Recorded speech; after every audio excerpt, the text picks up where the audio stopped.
Absolutely fair enough. So that brings us to another story. The politics for our friends on the left. Not looking so great right now. The Democrats' House majority may drop to 2 seats in January.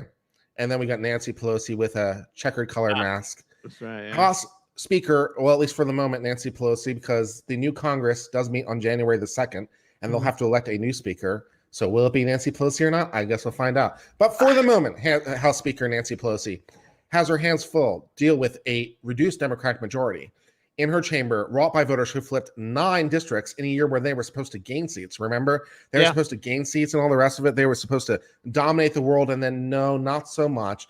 9 districts. So one race still uncalled, and that will flip Republican in the end. The Democrats currently hold 222 seats. They need 218, which, lest I keep track, that's a majority of 4. Yeah. 4. But President-elect Joe Biden has named 2 potential nominees for seats that would preclude them. So that would drop them to 220 seats.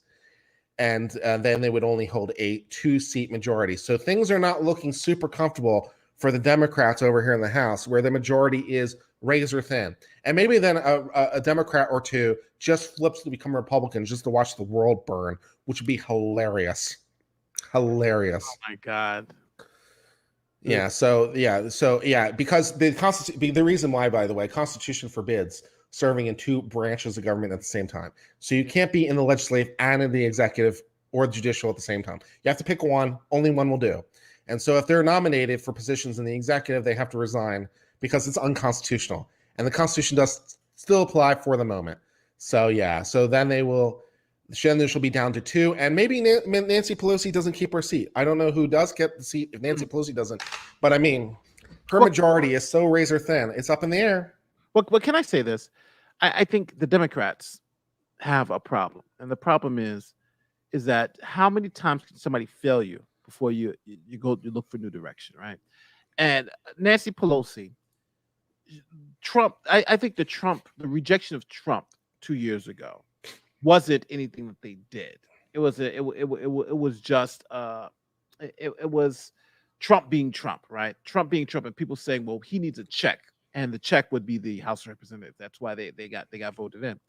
But then to lose that in a year where he lost the presidency shows you 2 things. I think it shows you that the Democratic messaging is BS, and they need some new leadership. They need some new, fresh ideas, because Nancy Pelosi, whatever she's doing, it's not working, right? It's just not working. I mean, she was supposed to gain seats, and she's going to lose 10 seats. How in a seat when there's supposed to be this big blue wave, and the Democrats were supposed to pick up like 20 seats, and she loses 10 seats? I mean, come on! It's a disaster. It's an utmost disaster. The Republicans don't completely fuck it up in Georgia and lose the Senate. And if they do, I'm going to be super pissed. Well, that's their own election. Well, it's not like someone who's had it in the bag has ever lost the election before. Cough, Hillary Clinton, cough. So someone who has it in the bag can absolutely lose the election. But yeah, if the Republicans keep the Senate as they should get both seats in Georgia. They really should. Well, but 13. So they lose 1 seat in the Senate, so they're down to 52. They have a 4-seat majority for the Democrat, which may shift to 2. They picked up 3 Republican states, so they're up to 29 states for the legislature, which makes a big deal in redistricting. So it's like the Republicans had a pretty good election. So glad you got Joe Biden for his milquetoast, whatever. Hope that works out for you. Well, there's one thing I think is being undersold, and that I think is the Georgia runoff. I think is a problem, and I think it's a problem. If the Democrats luckily win 2 seats, one of those seats is for 6 years, so now you got to on for 6 years. The other one is just a 2-year seat, so that wouldn't be as tough. That's just like, it was a guy. They'll flip it in 2 years. Yeah, that's Doug Jones' seat. Yeah. But I do think that right now, because of the whole, the whole you can't trust election, you can't trust the voting system. Now you have Republicans who are in Georgia saying we're not going to vote. I think 13% of the people surveyed say they're not going to vote. That's so fucking stupid. Because they don't believe. Because they don't. I hate everybody. Sidney Powell's out there telling people. I know. What is it? The same thing. They're all a bunch of idiots. It's what are you doing? It's like you're telling people not to vote to keep a majority in the Senate. because Yeah, we're gonna punish the Democrats by not showing up, so more Democrats win and get control of the Senate. This is the stupidest thing I've ever heard of in my life. I honestly think they might be working for the Democrats. I think they might be working for. Well, they like, are one way. They are one way as another. I mean, if you want to look at conspiracy, yeah, it's like come on. They're doing better. They're doing a better job than the Democrats did, right? They are doing a better job of helping elect Democrats than Democrats are doing, right? It's insane. If you're in Georgia and you're a Republican, go vote. You got to go out and vote. You got to go out and vote. Just don't believe the bullshit. This is one of the negative aspects of trying to convince everyone the election is stolen. Some people might actually believe it and not show up to vote. And if the Republicans wind up losing the seat, which they shouldn't, because the one Senate seat was like 49.8%. Yeah, the other one was 48%, 40 some of no, was like 0.2%. Was it 49?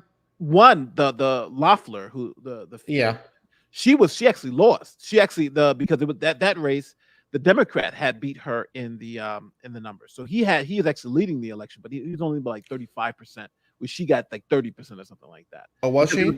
Yeah, there was a whole bunch of other people who were running too. It was the other second race between Ossoff and the other guy, Perdue. He had like 49.9%. He almost won it straight out, but then he had to go to the runoff. Okay, so I made a mistake there on the other one because I thought the other one was about as close. So I made the mistake there on my misunderstanding. And Loeffler, actually, it's interesting because Loeffler is, it's always been thought that was the seat that was the most at risk because she's just a bad candidate. But the Perdue seat, he's a stalwart. He's been there for years. Everybody loves him, that type of thing. So he should win easily. It's the other seat that I think you're going to be more concerned about. And I wonder if there's any polling or projection out there. Not that we necessarily should put much stock into it because it wasn't super accurate. But before I looked at this, the projections are Loeffler will lose her seat. They believe Loeffler. Oh yeah. But because the lead now is outside the margin of error for her seat. It's the other seat that's very competitive, but also if the Democrat is up by 2 points, but the margin of error was 5 points, so it's well within the margin of error. So that's going to be a tougher seat to win. But again, the big concern now is that you have 13% of the electorate saying that the votes are rigged, and they're not going to go out there and vote. So if that happens, then it's only good for the Democrats. So, but we'll see what happens at the end of the day. Just taking a look here at some of the projections that we see here that we got on. So Loeffler at 47%, Perdue at 50%. So they might lose one, it looks like. So, but that is, of course, on polling, and we can have skepticism of polling. Of course, yeah. But I don't believe it. So yeah, there's a lot of reasons. Go out and vote, people. Go out and vote. I mean, Donald Trump was down there driving out the vote, telling people to vote, and good for him. But yeah, Lynn Wood and Sidney Powell saying, well, don't vote for these people. I mean, I don't know what they're doing. They're idiots. Yeah. But I knew that from their legal filings. Poor Sidney Powell just won. She won the Flint thing, so you give us some credit. No.